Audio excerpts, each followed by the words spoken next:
Today I'm in Mitsubishi Outlander. In this video I'll show you how to manage keyless operation system.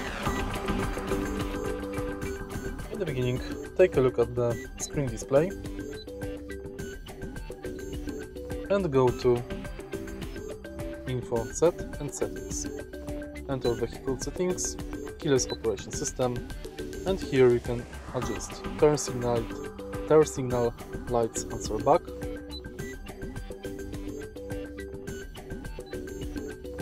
multi-mode keyless operation system,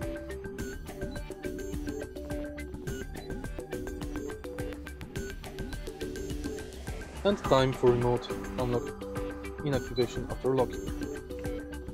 If you find this video helpful, please leave like, comment and subscribe.